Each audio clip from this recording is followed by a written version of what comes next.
Bonjour Soline, je suis super contente de t'avoir dans le podcast parce que tu me disais en off justement que tu avais très peu de disponibilité, donc je suis encore plus flattée que tu me donnes de ton temps, que tu nous donnes de ton temps, puisque ça sera pour tous les auditeurs de ce podcast. Merci beaucoup. Bah, merci à toi et bonjour à toi, bonjour à tout le monde. Alors, je ne sais pas si tout le monde te connaît, et je ne sais pas si tu sais, mais j'ai pour habitude de présenter les personnes que j'invite parce que je choisis avec soin mes invités et que je t'ai pas invité au hasard. Donc si tu me permets, je vais essayer en fait, de te présenter à ma manière et tu complètes si jamais, voilà, je me suis trompée de quelque chose sur quelque chose. Tu pas, OK? Pas de problème. Alors par contre, tu m'as donné une petite information que je n'avais pas. Donc déjà, effectivement, tu es prof, alors tu dis enseignante en histoire géo dans le secondaire et de ce depuis 17 ans. Ça, je ne savais pas, figure-toi. Je me dis: «Ah, ça fait un moment, ça fait un moment». Elle a elle a quelques heures de vol, voilà, on va dire ça comme ça. C'est ça. Mais je trouve ça incroyable parce que ce métier, en tant que prof, on en entend beaucoup parler. Peu connaissent, je pense, la réalité de ce métier-là et avec autant d'années d'expérience aussi. Parce que les choses ont changé en France, dans l'éducation, tu as dû voir les choses évoluer, en bien, en moins bien, ça, chacun, je pense, a sa petite idée là-dessus. Mais ce qui est intéressant, c'est que tu es mais hyper passionné par ton travail. Moi, je le vois, je pense que n'importe qui te suit sur les réseaux sociaux, ça se sent. On sent la passion pour ton métier. On voit tout le temps que tu essayes de trouver, en fait, une manière de transmettre, ton métier au-delà de l'histoire géo parce qu'on te sent bien passionné, d'où le fond, ton fond là, comme ça qu'on voit pour les personnes qui nous regardent sur YouTube. Mais voilà, tu es passionné par ta matière, mais tu es passionné par la transmission. Et ça se voit aussi sur les réseaux sociaux, parce que là, tu fais la pédagogie dans ton métier, mais on peut parler aussi d'indragogie dans tout ce que tu permets effectivement sur tes réseaux sociaux, et ce depuis, mais je pense, ça fait 10 ans peut-être que tu es sur les réseaux sociaux? Je sais plus. Oui, c'est ça. Ouais, c'est Ouais, ça. c'est ça, hein. Tu as commencé sur Facebook, moi je t'avais connu sur Facebook à l'époque. J'ai l'impression que ça fait toute une vie. Mais tu partages beaucoup, beaucoup d'informations sur la parentalité, sur l'enseignement, sur le féminisme aussi. Voilà, on peut dire de toi que tu es militante, je pense, en tout cas, de ce que je peux percevoir. Et tu écris, donc c'est une autre manière encore de transmettre. Donc on avait effectivement l'enseignement, on avait les réseaux sociaux et l'écriture. Tu as fait plus de 20 ouvrages, adultes et enfants confondus, je crois bien. Donc adulte, jeunesse et ce qui est intéressant d'un point de vue personnel, c'est que tu es aussi quelqu'un de très sensible et tu en avais parlé, je crois qu'à un moment donné, c'était même inscrit dans ta bio Instagram, que tu es hyper sensible, que tu es hyper passionné et si aujourd'hui, bah, j'ai fait appel à toi, c'est pour que tu nous parles justement de ta manière de ressentir les atypies au sein du collège. Il y a beaucoup de parents qui nous écoutent. Alors, bien sûr, ce n'est pas ton métier, les atypies, mais tu es professeur, tu vois des enfants comme ça.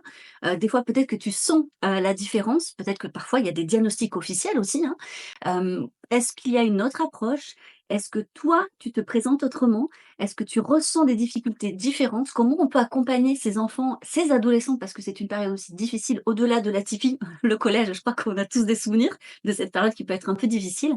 Comment on accompagne ces adolescents et d'autant plus lorsqu'ils sont hypersensibles? On va voir ça ensemble, mais déjà, est-ce que j'ai oublié quelque chose ou est-ce que tu veux rajouter quelque chose?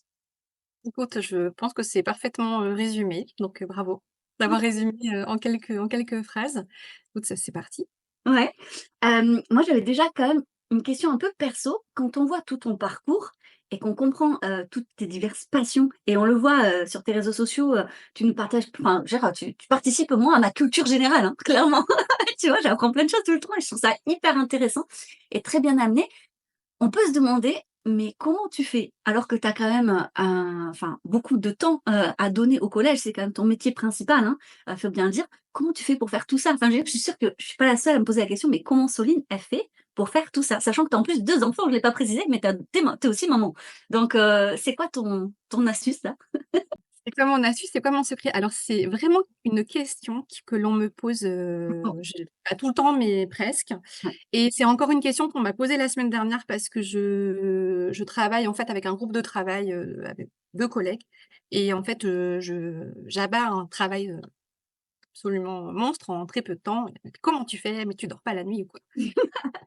Et en fait, je pense non, c'est pas je pense, c'est sûr, je suis très rapide, je suis très efficace. C'est-à-dire que on me dit de faire quelque chose, je vais à l'essentiel tout de suite et Mmh. donc je gagne énormément de temps. En fait, j'ai cette capacité-là à vraiment à traiter les informations très rapidement et donc pour moi, c'était normal, en fait. Enfin, c'est normal, j'aime pas cette ce mot de Moi, je comprends. normalité, mais c'était quelque chose de répandu, jusqu'à ce que, en fait, je me rende compte que non et je m'en suis rendu compte parce qu'on me posait la question et puis, et en fait, je sais que j'ai une vitesse de traitement, qui est très importante. Mmh mh.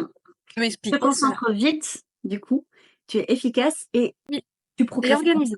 Ouais, je suis pas. organisée aussi. Ouais. Je laisse très peu de place et peut-être parfois aussi, cette idée de contrôle, mais je laisse très peu de place à des minutes où rien n'est programmé, tout est, vraiment très enfin, ouais, c'est très organisé. Je bosse dans ma voiture, enfin, voilà. Chaque temps est compté. Le temps est compté, oui, oui, oui. Mais Mmh. alors, c'est une question, moi, qu'on m'a posée, donc je vais te la poser aussi parce que je me reconnais beaucoup dans ce profil-là et souvent, on me dit: «Mais est-ce que parfois tu es pas juste full de tout?» Parce qu'il y a des gens quand ils ont cette organisation-là, bah, ils sont au bord du burn-out, quoi. Ils sont, juste, ils en peuvent plus, tu vois? Ils ont besoin de relâcher la pression de temps en temps. Alors rassure-nous, toi aussi tu relâches la pression de temps en temps? Oui, oui, oui, alors vraiment, c'est une question, c'est hyper intéressant, je pense, d'avoir un retour là-dessus. C'est-à-dire que moi, il m'arrive très souvent de me dire: «Mais en fait, je déborde là, je peux plus, j'arrive à saturation». Et donc on peut plus ou moins lever le pied et si j'essaye de lever le pied totalement, par contre, là, je vais encore moins bien. Ah ouais. C'est vraiment, je peux pas, en fait, je peux pas m'arrêter. Alors lever le pied, oui, un petit peu, mais pas trop et si je lève le pied de trop, je pense que c'est une dépendance, hein, une dépendance, au travail, une dépendance à l'occupation permanente aussi, mais tant qu'on le vit bien, enfin moi je le vis bien et voilà, j'ai appris à m'écouter aussi, Tu as trouvé et ça l'équilibre comme ça. ouais, c'est ça, savoir comment on fonctionne, bon voilà, je suis tout le temps en train de travailler, en train d'écrire, en train de me documenter, et quand je compte mes heures, je me dis: «Ouh là là là là, ça fait beaucoup», mais c'est comme ça, c'est comme ça. C'est une façon de vivre, en fait. Ouais, ouais, totalement. Tu es comme ça depuis toujours? Depuis toute petite? Oui. Ouais. Bah, déjà, c'est intéressant, oui. Alors on va faire un épisode de podcast juste sur toi, hein, mais c'était pas le sujet du jour, mais c'était je trouvais ça important parce que on comprend mieux pourquoi aussi, c'était si important pour toi de par contre peut-être de autant te passionner, de autant te donner dans ton métier, parce que ça fait partie de toi, ça fait partie de ta personnalité et en fait, j'ai l'impression que quand tu fais les choses, tu les fais pas à moitié, quoi. Non, c'est pas qu'une pression, mais après je pense qu'on est nombreux quand même à quand on dit qu'on est passionné, ça veut tout dire et rien dire parce qu'on est nombreux à mettre du cœur quand même dans nos choix et ce Je qu'on fait. pense. Chez les hypersensibles, en tout cas chez les atypiques, oui. Mais tu sais qu'il y en a qui le font pas et du coup, il y a une sorte de désalignement, soit Ah parce oui, que oui. justement ils sont, ils veulent plaire, tu vois, aux attentes de leur famille, ils ont du mal, justement à se déconditionner de certaines attentes, de l'image qu'ils aimeraient renvoyer et du coup, ils se désalignent de ce qu'ils voudraient faire et ils sont pas totalement passionnés et ça leur manque, tu vois? Ça crée un vide. Donc j'ai l'impression que toi, tu as toujours voulu être prof? Depuis toujours? Quasiment. Ouais, ouais, je le suis assez tôt. Après bon, c'est On passé a par la tous case, joué un peu à la maîtresse, tu vois, quand c'est on était ça, enfant. c'est Moi j'allais dire, je suis passée par la case maîtresse, après bon, j'ai eu envie de faire 2-3 autres choses, mais bon, star de cinéma, ah oui, rien à voir là! vraiment rien à voir. Et puis très tôt, je devais avoir 14 ans, que je savais que je voulais être prof d'histoire géo, donc c'était Ah très oui, précis. l'histoire géo. Ah génial! Bon, d'accord, OK. Et du coup, ça fait 17 ans donc que tu es dans l'éducation nationale? Parce qu'on l'a pas précisé, mais ça peut être dans le privé aussi. Oui, oui, Yes. oui, éducation nationale, ouais. Est-ce que Et puis ouais, est-ce que tu as la sensation qu'on parle de plus en plus des atypies? Est-ce que c'est quelque chose qui, en fait, est de plus en plus reconnu aussi? Quelle est ta sensation à toi, par rapport à ça? alors de fait, oui, on en parle de plus en plus, ne serait-ce que, je vais prendre la formation initiale des enseignants. Mmh. Quand j'ai commencé, donc c'était en 2007. Dans ma formation initiale, jamais. On ne m'a parlé, des atypies. On ne m'a pas du tout parlé non plus de la psychologie de l'enfant. Alors après, ça dépendait, des rectorats, des académies Ouais. et de plus en plus, on s'est mis quand même à faire des modules, de psychologie de l'enfant, de l'adolescent, enfin ce qui paraît juste, Ouais, évident maintenant, ouais, de base. Et puis, et bien, de plus en plus, on a eu, dans la formation initiale, des modules sur, les élèves qui avaient des troubles des apprentissages et après, par extension, des atypies, d'autres atypies et là, il y a une accélération finalement maintenant dans la formation qui est en continu. Donc plus la formation initiale, mais la formation que l'on a tout au long de notre ouais. carrière. Et donc il y a énormément de modules. Bah, là, par exemple, dans mon établissement la semaine dernière, le mercredi toute la journée, il y avait une journée spéciale de formation sur les troubles autistiques, enfin, troubles du spectre autistique. Ouais. Ah génial! C'est un exemple, voilà, pour dire que, on est de plus en plus, formés, mais on ne l'était pas avant. Non, c'est Pas vrai. bien. Et alors, tu vois, tout le monde ne sait pas ça, ça veut dire que tous les profs, est-ce que c'est obligatoire ces formations ou est-ce que c'est proposé en continu et selon les emplois du temps de chacun, j'imagine pas toujours évident d'y assister, comment ça se passe? Alors il y a de tout. Après moi je peux pas parler des enseignants du 1er degré parce Ouais. que j'avoue que, beh, je connais pas. Donc pour maternelle, élémentaire, là je peux pas dire.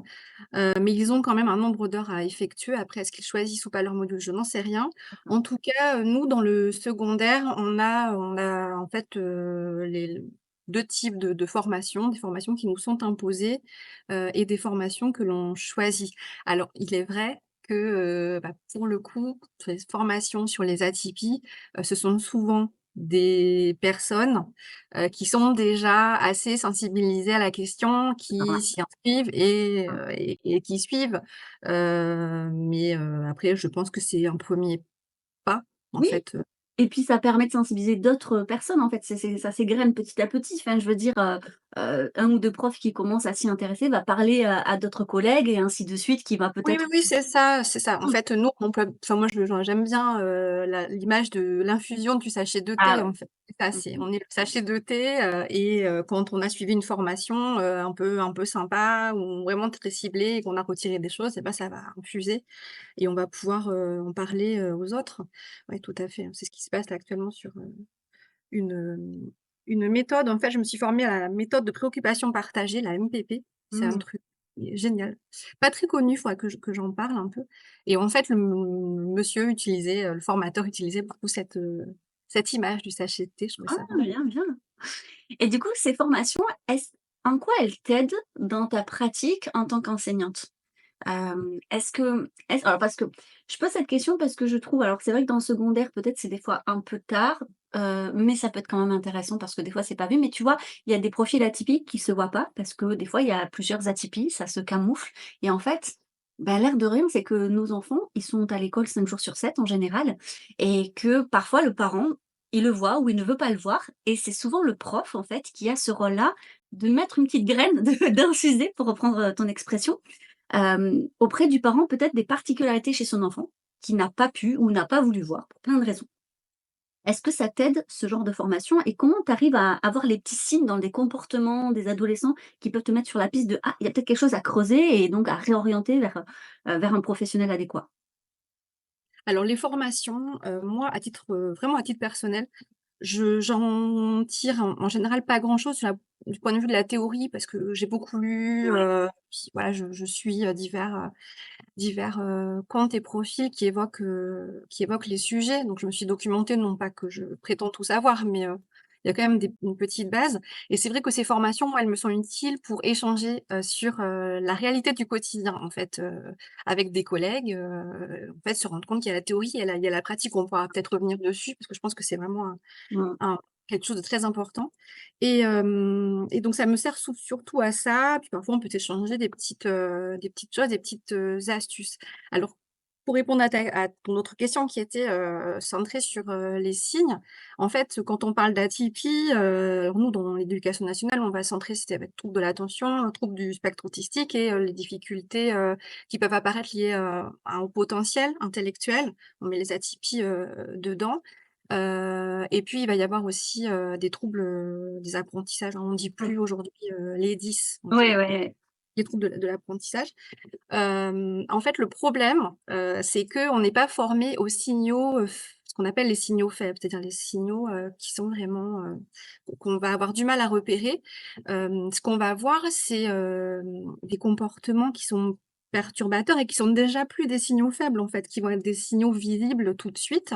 Enfin, moi, de plus en plus, j'ai trouvé, comment, enfin, quelle était la solution pour, aborder, ces types de comportements-là. Donc je me dirige plus vers la valorisation. Moi, j'ai jamais été dans la sanction, de trop, parce que j'y crois pas du tout. Mais, effectivement, je pense que la valorisation de ces élèves, est importante, pour leur indiquer quel est le comportement, vers lequel ils doivent aller.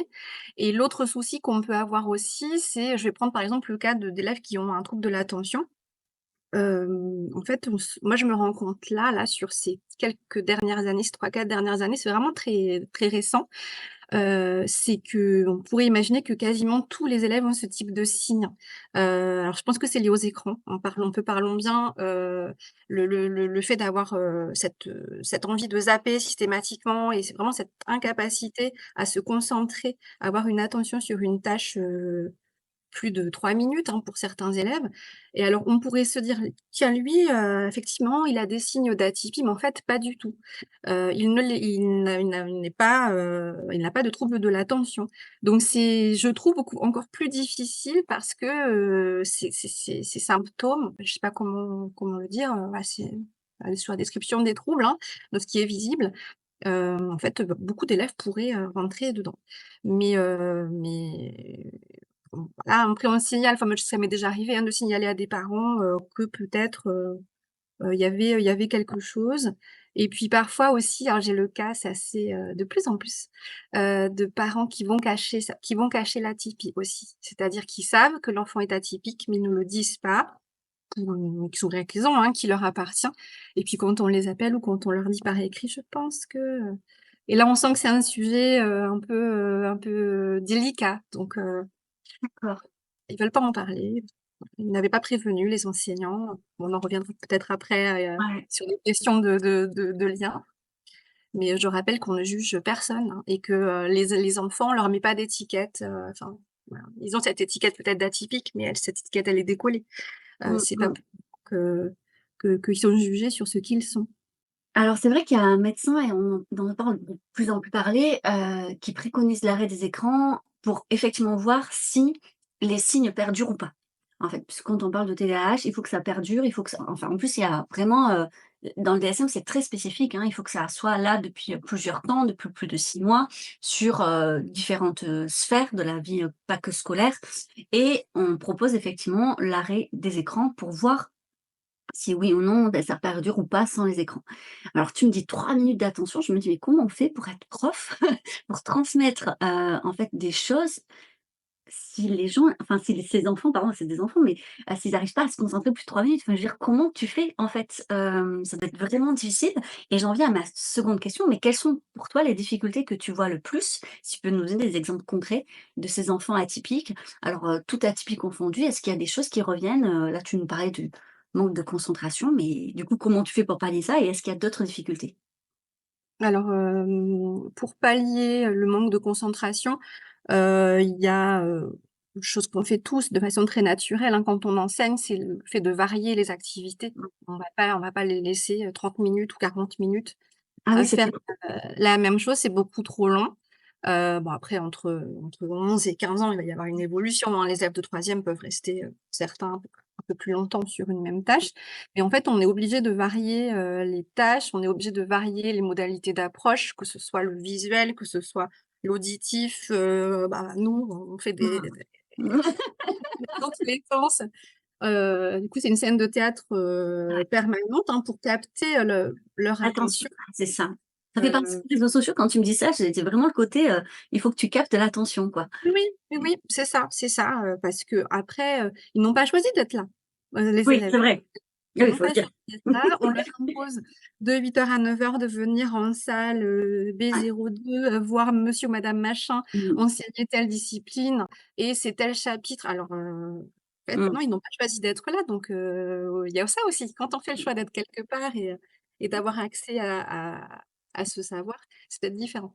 Donc il y a aussi, il y a aussi ça, c'est capter leur attention et aussi les intéresser, qui est vraiment pas loin d'être évident.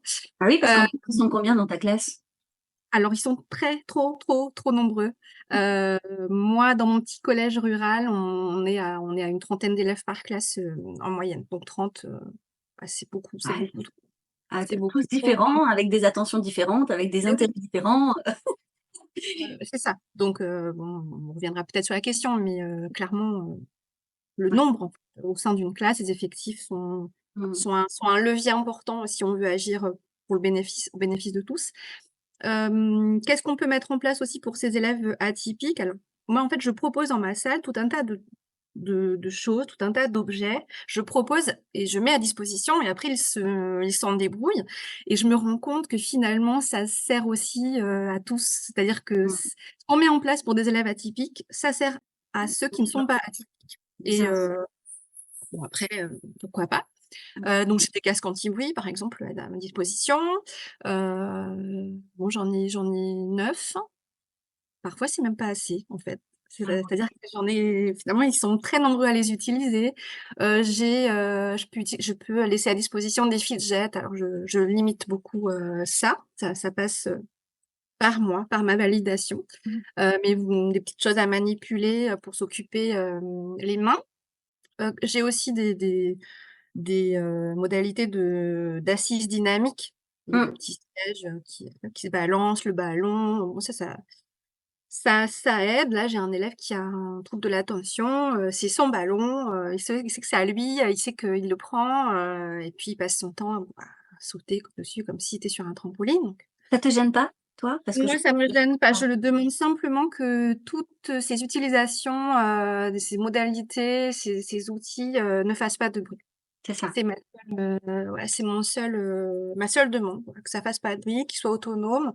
Bon, faut l'expliquer 2-3 fois, rediriger vers le comportement adéquat et puis après, ça fonctionne. Mais après, il faut trouver son fonctionnement. Je sais, par exemple, pour les fidgets, moi, j'ai tenté, d'avoir, ma petite poche à mon petit panier en accès libre. Bon, Mmh. bah, je l'ai tenté 2-3 fois sur des années différentes avec des élèves différentes. Ça ne fonctionne pas. Enfin, pour moi, ça ne fonctionne pas. Il faut parce que tout le monde se jette dessus, ça fait du bruit, il y en a partout, ça vole. Donc non, j'ai Ouais. tenté, ça a pas fonctionné, faut autrement. Voilà, Alors, c'est toutes ces choses, c'est toi qui les as achetées avec ton argent, non? beaucoup de choses, oui, je les ai achetées avec mon argent, mais attention, parce que tout n'est pas noir. Mmh. J'ai un chef d'établissement qui est très, très, très, sensible là, à ça et puis donc bah, là, j'ai demandé notamment d'autres sièges dynamiques et ça va être financé par le collège. Et oui, c'est ce que j'allais dire parce que Ouais, ouais. quand je vois tous les témoignages de parents, heu, tu es quand même une des seules profs avec tout ça dans ta classe. Donc OK, tous les, profs, ne sont pas sensibilisés à ça, mais j'imagine que beaucoup aimeraient mettre ça en place. Donc ça dépend de ce que je comprends du chef d'établissement? Oui, ça dépend du chef d'établissement, ça dépend des moyens alloués à l'établissement, ça dépend de la chef, des services là, de gestion. Ça dépend de tellement de personnes parce que ça a un coût, ouais, Et un oui, coût important. parce que si ça devait être dans toutes les salles de classe, Ah bah, il y aurait pas les moyens pour, ça c'est bah, certain. c'est ça. C'est Donc ça ça. demande aujourd'hui aux profs de mettre la main à leur poche, quoi. Oui, mais ça ne devrait pas. Donc Bah oui, c'est je préfère là, je le dis: «Eh oh les profs qui m'écoutent, ouais. qui m'écoutez, non, non, mais c'est pas un exemple à suivre, hein, du tout, on ne doit pas, on devrait pas, payer, financer nous-mêmes du matériel qui est fait pour notre travail, ça c'est certain. Mais bon Surtout quand vous après n'avez pas les salaires les plus hauts de France, hein. Faut aussi ah le non, non, non, c'est sûr, c'est donc sûr. Pour les enseignants qui nous écoutent, alors nous, on va faire financer, certains mobiliers par, le biais de la NEFL, notre école faisons-la ensemble. Toi, ça te parle peut-être pas beaucoup, mais en fait, c'est une plateforme qui finance certains projets maintenant, quasiment tout passe par ça et les budgets, on les a comme ça. OK, c'est bien à savoir. Et du coup, ma deuxième partie de la question, c'est est-ce qu'il y a d'autres difficultés que tu vois? Peut-être, bon, soit dans l'apprentissage, mais sinon je pense aussi social. Est-ce que tu peux observer ça chez ces adolescents atypiques? Oui, alors après, l'adolescence, hein, c'est vraiment, Mmh. une période, très, très, très particulière. Parce qu'il y a un sentiment d'appartenance et puis il y a c'est la période par excellence de la validation par les pairs, en fait. L'adolescent, Si on devait en donner une définition simple, ça serait ça, celui qui a sentiment d'appartenance à son groupe et puis qui a besoin d'être validé par les membres, de son groupe. Et l'atypique au milieu de tout ça, il peut, justement avoir, ce souci, d'appartenance et donc pour appartenir au groupe, peut-être qu'il va trouver d'autres stratégies qui sont pas forcément, des stratégies pardon, qui sont, valorisées.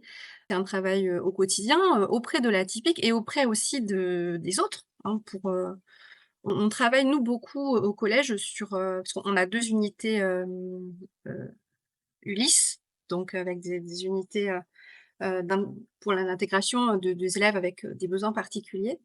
On a aussi une SECPA au collège, donc c'est des élèves, voilà, qui sont vraiment très, très en difficulté scolaire, sociale, culturelle et donc en fait, on travaille dès la 6e sur, cette acceptation générale, alors j'aime pas trop le mot tolérance, mais voilà, cette idée que tout le monde, on est tous différents, on a tous des différences et on s'accepte, hein, c'est comme ça et qu'est-ce que j'observe aussi pour répondre à ta question, dans l'accompagnement des émotions et la sensibilité, il y a j'observe des atypiques qui cachent en fait cette démonstration, d'émotions. Alors moi je suis prof d'histoire, Mmh. géographie. L'histoire en général, on n'enseigne pas, que des fêtes, et des bals, à la cour du roi, hein, donc il y Ouais, a ouais. aussi, des événements traumatiques, et puis, des choses qui peuvent vraiment heurter la sensibilité et j'observe effectivement des enfants qui, ne vont pas, du tout vouloir montrer enfin vraiment, on voit que c'est un effort de cacher, l'émotion qu'ils vont avoir à ce moment-là. Mais moi, j'arrive à repérer assez facilement, ces profils-là. Ouais, j'ai appris à les repérer par, l'expérience, hein, tout simplement. Ah, c'est quoi les petits signes?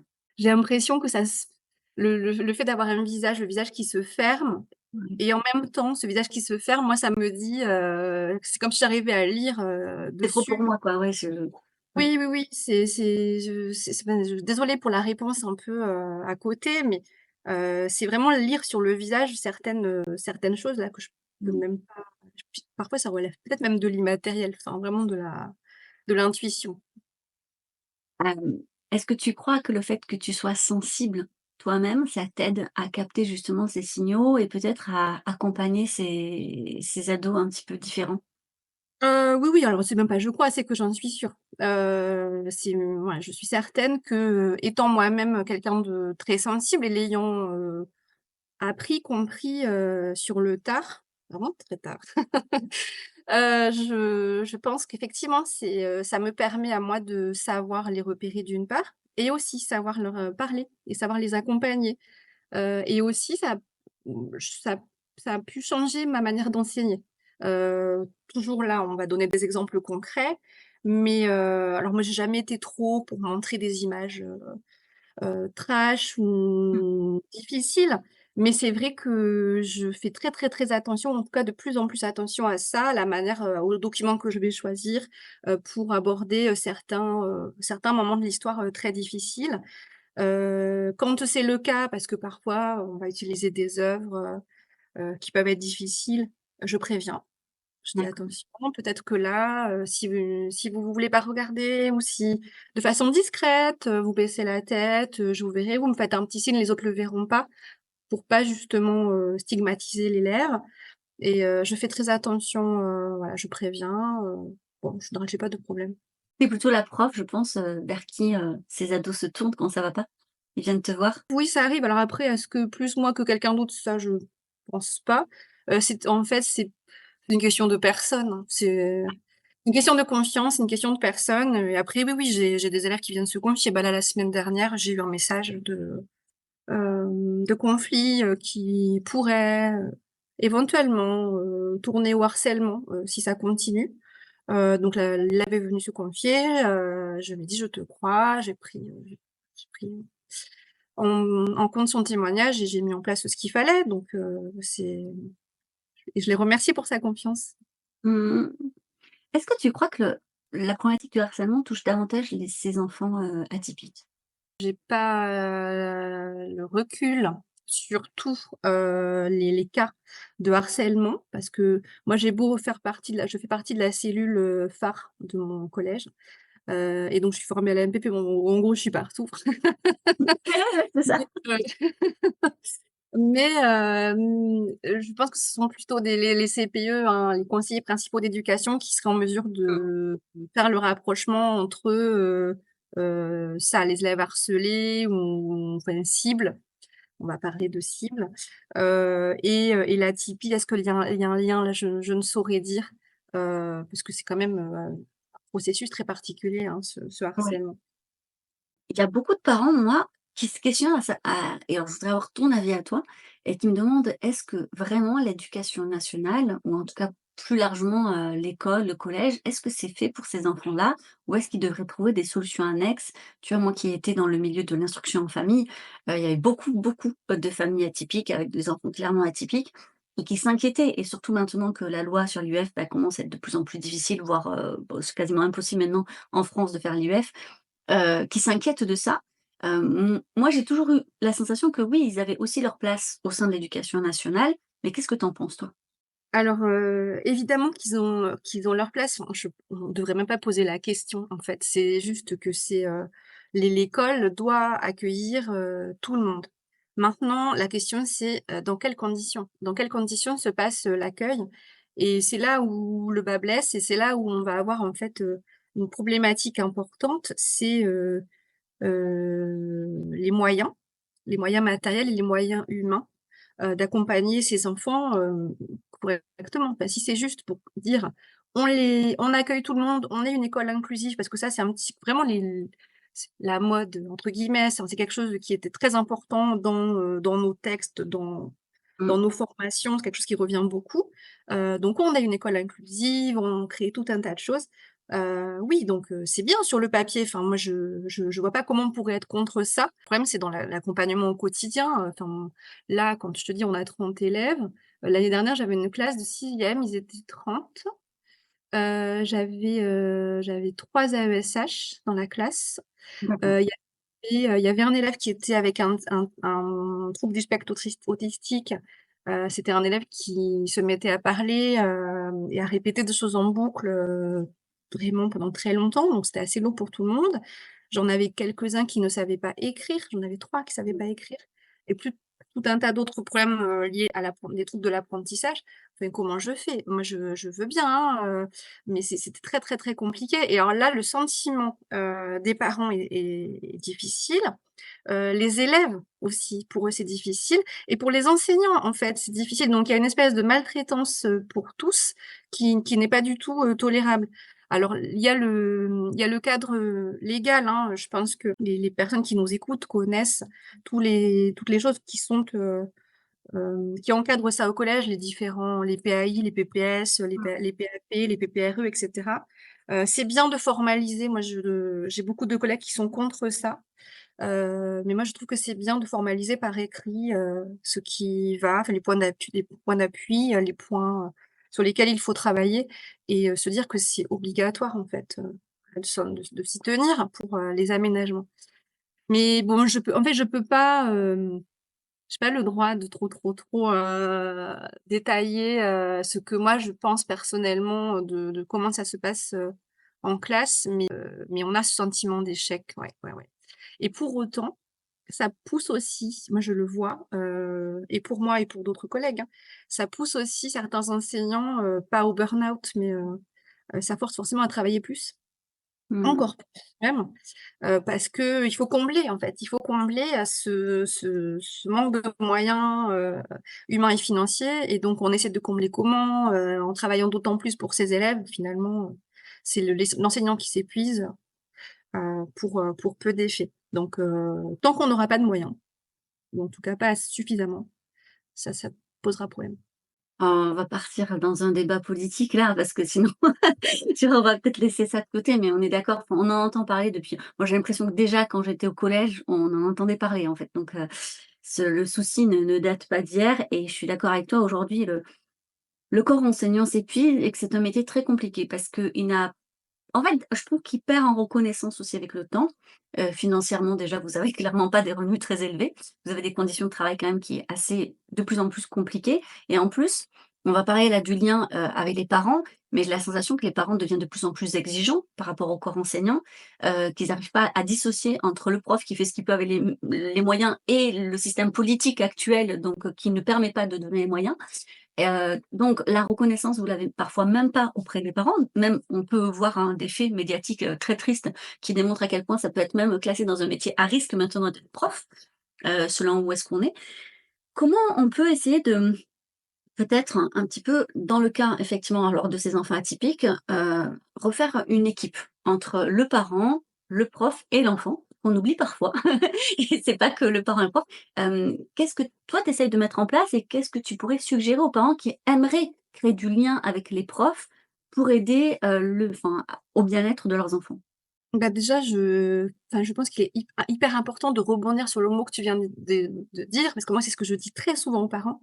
On est dans la même équipe, en C'est fait. On fait équipe, c'est-à-dire que, ce que vous voulez pour vos enfants, mais nous, on veut la même chose, en fait. C'est-à-dire qu'on a le même objectif au final. Cet objectif, c'est, le bien de l'enfant, son bien-être. On veut le meilleur pour lui. On veut que, il ait une vie dans le présent épanouie et une vie dans le futur épanouie aussi. En fait, on a, le même objectif et ça, moi, quand je dis ça aux parents, parfois, il y en a qui viennent ou qui vont être un petit peu véhéments, hein, quand on communique par écrit. De dire ça, ça replace les choses. C'est-à-dire que, en fait, on voit pas la même chose, on est sur 2 collines différentes et on n'a pas la même, vue du paysage, mais au final, on veut que la personne qu'on accompagne, elle aille, voilà, au même endroit. Donc ça, c'est la 1re chose, rappeler qu'on veut la même chose. On n'est pas contre l'enfant, l'éducation nationale ou les enseignants, enfin, je suis pas contre, les familles. Et aussi, dans la prise de contact, alors moi ce que j'aimerais dire, c'est faut pas tarder, en fait, faut jamais tarder. Parfois il y en a qui prennent contact trop tôt. Je vois par exemple des parents de CM2 qui envoient des demandes, au collège pour la future 6e. En fait, ça se perd dans tout un tas de dossiers administratifs. Donc attendre la rentrée et dès la rentrée, en fait, dès le 1er jour ou le 2e jour, hop, on envoie un message, au professeur, principal et puis, pourquoi pas à toute l'équipe, pour, dire, en fait, ce qui se passe. Comme ça, nous, on sait tout de suite, quel est le profil de l'élève et comment on l'accompagne et tout de suite, on peut, mettre en place des aménagements. Donc, vraiment, contacter, ne pas hésiter à nous contacter, et le plus tôt possible. Ça, c'est la 2e chose et puis, et la 3e chose, c'est, quand on entre en contact les uns avec les autres, gardons en tête que, poser les choses sous forme de questions, ça passe toujours mieux. Mmh. C'est-à-dire que moi, quand je m'adresse à un parent, je vais poser les choses sous forme de questions et j'aime bien que les parents, quand ils s'adressent à moi, ils posent les choses sous forme de questions. Comme ça, j'ai pas à juger s'il y a un sous-entendu ou pas et peut-être qu'il y en a, mais bon, accord Toltec oblige, on fait pas de suppositions, on ne prend rien personnellement. Je trouve que ça passe mieux en général, c'est de la communication non violente, hein, ni plus ni moins, mais poser et c'est souvent un conseil qu'on me demande, sur Instagram notamment. J'ai ça à dire à l'enseignant de mon enfant, je sais pas comment le dire et ben là, tel que tu me l'as dit, tu vas le dire pareil, tu vas poser des questions et tu vas être, essaye de pas être dans l'attaque en fait, même si c'est difficile parce qu'il y a beaucoup de parfois de colère, Mmh. d'émotions Tout à fait. qui se mélangent, mais c'est bon. En théorie, c'est ces choses-là que je conseillerais. Ouais, beh, j'allais y venir justement parce que j'ai beaucoup de témoignages de parents qui disent: «En fait, moi, j'ai essayé d'expliquer, les atypies, aux profs», mais comme tu dis, c'est un sujet dont on entend beaucoup parler, qui est malheureusement un petit peu des fois galvaudé et il y a certains profs qui, peuvent avoir une réaction un peu épidermique. Alors on ne sait pas ce qui se joue, est-ce qu'il y a quelque chose de personnel là-dedans, tu vois, un effet miroir ou quoi? Mais on l'entend et je l'ai même vu moi sur les réseaux sociaux, des profs en disant: «Allez, ça y est, on a encore 10 HPI, dans la classe, tous ces parents qui veulent que leurs enfants soient». Comment t'expliques ce phénomène-là et comment les parents peuvent quand même, rentrer, tu vois, en contact? Alors moi, des fois, je leur dis, d'éviter peut-être, de poser le mot et de parler plutôt des difficultés, plus que du mot en soi où tout le monde peut avoir son préjugé dessus et que c'est pas finalement ça l'essentiel. Mais qu'est-ce que toi, tu aurais envie de dire là-dessus? Ce que j'aurais envie de dire, c'est que déjà, peut-être que, éviter de poser un mot, ou une atypie, sans en ayant fait tout soi-même son autodiagnostic, en fait. Mmh. Parce que, ça perd en légitimité. Effectivement, là, quand tu dis tu as déjà lu, des enseignants qui disent: «Oui, c'est bon, j'ai 10 HPI dans ma classe», c'est quelque chose qui est vraiment, faut le dire, hein, que c'est quelque chose que l'on vit au quotidien. Ouais. Heu et pourtant, enfin, voilà, moi de c'est quelque chose, que c'est une problématique que je connais très bien, donc j'ai vraiment aucun jugement là-dessus. Mais effectivement, je le vois de plus en plus, on le voit de plus en plus et la réaction des collègues, c'est ça, c'est: «Bon, Bon, ça va marre» et finalement, les quelques élèves qui sont concernés pour de vrai, ces élèves-là, on va les mettre dans le même sac et on va pas les accompagner correctement. Mais ce qui n'empêche que les élèves pour lesquels on pose un diagnostic, un autodiagnostic, ils ont quand même des problématiques, mmh. qui font que les parents disent ça. Donc oui, moi j'aurais tendance à dire, s'il y a pas de diagnostic fait, enfin, je c'est même pas le mot diagnostic qu'il faut parce que c'est pas médical, mais s'il y a pas de comment dire? De Donc test qui oui, vient le retour d'un professionnel compétent. reconnaître, voilà, cette atypie, Ouais, ouais, bah, on est des pas nécessaire de la nommer, en fait. Pas ouais. nécessaire de nommer et on dit: «Bah, voilà, mon enfant, il a des difficultés, quand il s'agit d'expliquer un raisonnement mathématique, il va donner directement le résultat, et il a du mal à expliquer par comment il a fait». Voilà, on n'a pas dit qu'il était HPI, qu'il était, On parle de avec, choses plus des concrètes. voilà, on est sur du concret et peut-être que là, c'est plus concret finalement, même pour l'enseignant, de se dire: «Bon, mais voilà, OK, très bien. Là, il y a ce problème-là, bah, on va mettre ça en place pour pouvoir, faire en sorte qu'il progresse». Ah oui, oui. En fait, le souci qu'on arrive maintenant, c'est que même quand on a, bah, en fait, le tampon officiel, tu vois, d'un neuropsy ou quoi, ben, même dans ces moments-là, malheureusement, j'ai encore des parents qui disent: «Mais en fait, ben, on ne prend pas au sérieux, en fait. Alors je dis: «Mais c'est fou parce qu'aucun neuropsy, ne dira oui, pour faire plaisir, en fait. Il a aucun intérêt». Donc une fois que c'est dit, c'est dit. Enfin, je veux dire, des erreurs, il y en a, mais je veux dire, c'est tellement peu et c'est pas pour faire plaisir. Mais on arrive effectivement à ce stade. Alors je crois pas qu'il y ait énormément quand même de parents qui, enfin moi je peut-être que j'ai un biais là-dessus, mais j'ai pas beaucoup de parents qui osent poser des mots. Alors des fois ils s'interrogent, mais qui oseraient aller voir un prof en disant: «Oui, mon enfant a HPI», sans en être sûr. Je pense que c'est très, très peu finalement. Tu vois, on en parle beaucoup comme si c'était une généralité, mais j'ai pas la sensation. Tu penses quoi? Alors, quand on dit une généralité, c'est mais pour donner un chiffre, dans moi, ce que je connais, donc c'est pareil, c'est un biais, c'est quelque chose de Mmh. très empirique. Tous les ans, il y en a au moins un ou 2 par classe. Voilà, De c'est parents qui le oui, disent voilà. alors qu'il y a pas de Oui, ah ouais, quand oui, même! oui, oui, Il y en a c'est ça. autant. 1 ou 2. 1 ou 2 Ah par c'est classe sur une classe de 30. Bon, c'est ouais, c'est beaucoup.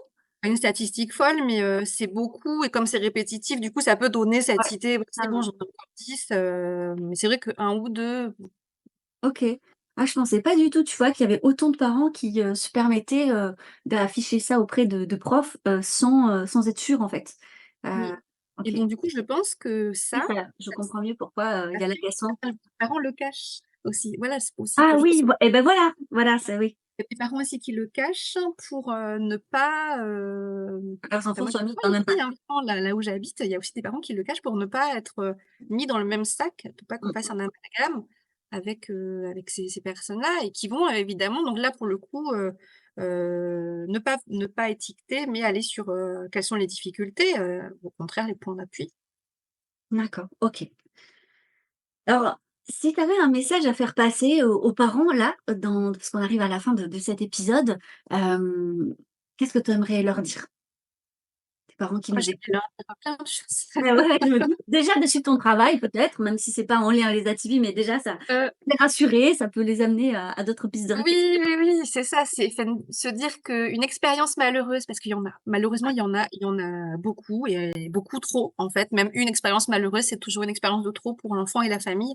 J'aimerais dire qu'une expérience malheureuse n'est pas révélatrice, c'est pas du tout représentatif de l'ensemble des corps, enseignants et même de toutes les équipes, en fait, qui accompagnent les élèves. Que ça peut être les CPE, ça peut être les AESH, ça peut être, les assistants d'éducation. Enfin, il y a quand même beaucoup de corps de métier qui évoluent, autour de l'enfant, et c'est pas parce qu'on a eu une expérience malheureuse avec quelqu'un que tout le monde est comme ça et que cette expérience va se reproduire. J'entends bien qu'elle puisse marquer, Mais c'est vrai que, enfin, moi, je le vois très souvent en me disant: «Oui, alors quand mon enfant était en telle classe, il s'est passé ci, il s'est passé ça». Oui, j'entends, et on va faire en sorte que ça se passe bien. Donc ça, c'est la première chose déjà, ne pas croire que d'une expérience malheureuse en faire une généralité, parce qu'il y a vraiment des gens qui sont investis. Alors moi, tu parlais de biais tout à l'heure, je pense que moi j'ai un biais aussi, c'est que, dans mon établissement, il y a beaucoup, beaucoup de personnes, je suis entourée par des personnes qui partagent, enfin on partage la même vision, Mmh. de l'enfant, des atypies, de l'accompagnement, de, la non-violence, de façon générale. Et donc ça aide, hein, Ouais, quand carrément.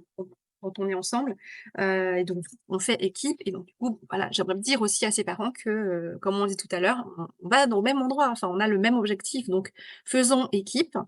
Et puis 4e chose, peut-être, parce que non, pas peut-être, c'est compliqué, je le sais, on vous entend, on vous croit et on est derrière vous, en fait. Enfin moi quand je reçois un parent d'un enfant atypique et que le parent ou même pas d'ailleurs, même pas, quand c'est un enfant, lambda, j'ai envie de dire et que le parent il est pas bien parce que c'est difficile pour lui, bah, il y a beaucoup d'empathie, enfin si je Mmh. et prendre les gens dans les bras, quoi. Non, mais ouais, c'est difficile, en fait. L'adolescence, c'est une période difficile, la relation avec l'enfant est plus la même Ouais. et donc pour certains parents et pour certains enfants, c'est d'autant plus difficile à gérer. Donc ça, c'est la 4e chose, ouais. On Et mmh, je vous entends, je vous crois et j'ai beaucoup d'empathie pour ah, vous et la situation, ouais.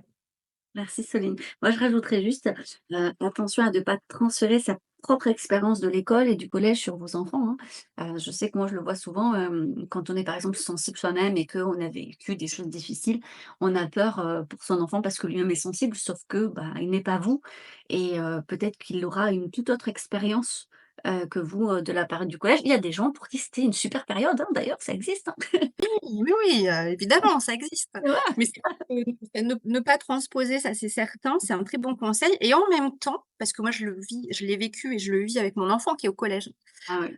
et en même temps, quelque part, c'est l'avoir vécu soi-même en personne atypique, ça permet de donner à son enfant, bah, tiens, moi quand j'étais jeune, on n'avait pas posé, Ouais. ces là donc j'ai dû trouver des stratégies toute seule. Mmh mh, mmh. J'ai trouvé ça, ça, ça, ça a bien marché, teste et en fait, on livre à l'enfant sur un plateau des petites astuces, des petites méthodes qu'on a soi-même testées donc ça aussi, c'est quelque chose, enfin, de son propre vécu, on peut en tirer des choses, qui sont constructives pour l'enfant. Ah super. Bon, bah, franchement un grand, grand merci Soline. Je finirai par une toute dernière question si tu veux bien. Pour les personnes ils aimeraient commencer par un de tes livres, mais il y en a 20. Alors, là, ceux qui par exemple qui écoutent cet épisode de podcast vu, leur centre d'intérêt je sais que tu avais fait un livre aussi pour les profs, donc si on a des profs qui t'écoutent, il y a un livre pour les profs. Est-ce que tu peux redonner la référence? Alors, il y a un livre pour les profs qui s'appelle, «L'éducation positive, dans la salle de classe», qui est Ouais. paru chez Debook en 2019 et après en rapport avec l'accompagnement à l'école des parents, j'avais, dans la collection Diclé de chez Hatier là, toi tu Ah as oui. écrit aussi pour eux, Mmh. «J'aide mon enfant à s'épanouir à l'école». Ouais. C'est un tout petit livre à tout petit prix, donc c'est vrai que pour commencer ça peut être top. Mmh, Mmh. pourquoi pas. Voilà. Puis après, Bah c'est vrai écoute que les albums jeunesse, sont un bon outil, hein, pour les enfants, pour accompagner leurs émotions, leurs besoins. eh ben, vous trouverez tous ces livres en librairie, chez votre libraire du coin indépendant que vous aimez tant. Vous leur demandez d'en commander plusieurs, voilà, et de les mettre en rayon. Du coup, je te remercie Soline et puis, bah, je te dis à bientôt, ici ou ailleurs. Voilà, merci. Ouais, merci beaucoup à toi. C'était le podcast Potentiel par Élodie Crépel. N'hésite pas à laisser une note, un avis et à le partager. Je te dis donc à lundi prochain pour un nouvel épisode. Belle journée!